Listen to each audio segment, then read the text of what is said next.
ფრანკფურტის წიგნის ბაზრობისთვის ემზადება თანამედროვე ლიტერატურისა და უკვე კლასიკად ქცეული ტექსტების მოყვარულებს კი ზუსტად ერთ კვირაში გერმანიის ამ ქალაქში ქართული სტენდიც დახვდებათ.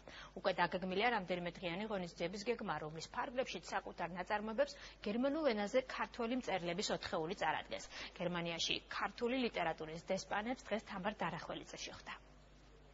წიგნისა და სიტყვის მაძებარი ადამიანები ფრანკფურტის წიგნის ბაზრობაზე განახლებულ ქართულ სტენდს დააწყდებიან. კლასიკა, თანამედროვე მწერლები და რა თქმა უნდა ვეფხისტ ყაოსანი. ყველაზე მასშტაბურ ბაზრობაზე წარსადგენად ქართულ მხარეს უკვე ყველაფერი მზად აქვს. გერმანულად ნათარგმნ საკუთარ წიგნებს ფრანკფურტში 4 ქართველი მწერალი წარადგენს. გამოვეცით 3 ძალიან საინტერესო კატალოგი, 15 თანამედროვე ქართველი ავტორი საქართველოდან, არამხატვრული ლიტერატურა საქართველოდან და ქართველი კლასიკოსები. აღნიშნული კატალოგები პირველად მომზადდა ლაშა ბუღაძის პიესას Homo ex machina ფრანკფურტის წიგნის ბაზრობაზე გერმანელი მსახიობები წაიკითხავენ. ეს არის პიესა, რომელიც ევროპულ კრიზისებს ეხება. ქართველი მწერლის მიერ მოთხრობილი მსოფლიო პრობლემები ნებისმიერი სტუმრისთვის გასაგები იქნება. დისკუსიებიც ახლა არის ძალიან აქტუალური, იმიტომ რომ რაკი საქართველო იქნება მთავარი მოწვეული სტუმარი 2018 წელს და საქართველო ისევე როგორც უკრაინა, ისევე როგორც აი ეს პრობლემები, რაც ჩვენს გარშემო არის, ჩვენს რეგიონშიც და ასე ვთქვათ, პოსტსაბჭოურ სივრცეში ძალიან საინტერესოა და აქტუალურია და თქვენ შევეხსენებთ, რომ ყველაფერი მოუყვეთ. ვინ მოკლედ ჩაიკა საკუთარ ნაწარმოებს გერმანულ ენაზე თავად წაიკითხავს. ანა კორძაია სამადაშვილი ფრანკფურტის წიგნის ბაზრობას უკვე მე-18-ით სტუმრობს.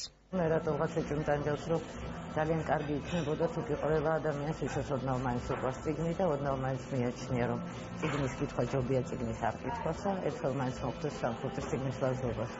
ჩემს არავი რეკომენდაცია ვიცი, რომ უამრავ რამესთანაა დაკავშირებული, უამრავ სირთულესთან, მაგრამ თუ კიდე აგიმართლეთ და იმ ხანებს მშობლიურ ევროპაში აღმოჩნდეს, აუცილებლად შეიძლება, მაგარია. წლევანდელი ქართული კუთხე ფრანკფურტის ბაზრობაზე 2018 წლის საპატიო სტუმრად წარდგენის ერთგვარი რეპეტიცია. 3 წლის შემდეგ ჩვენს წიგნებს მთავარ პავილიონში 1500 კვადრატული მეტრი დაეთმობა.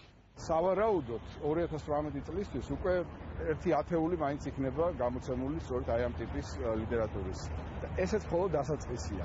ჩემი აზრით ეს არის მხოლოდ და მხოლოდ ფრაგმენტები იმისთვის, რომ მომზადდეს საფუძველი საომავლოდ გერმანულ ენაზე ქართული კლასიკური ლიტერატურის დიდი კორპუსის გამოცაცემად. წიგნის ქალაქი ყველა შესაბამისი დეტალით უკვე 67-ით შენდება. ფრანკფურტში 13-დან 18 ოქტომბრის ჩათვლით შეიგრებება ყველა, ვისაც ლიტერატურა ძლიერ უყვარს.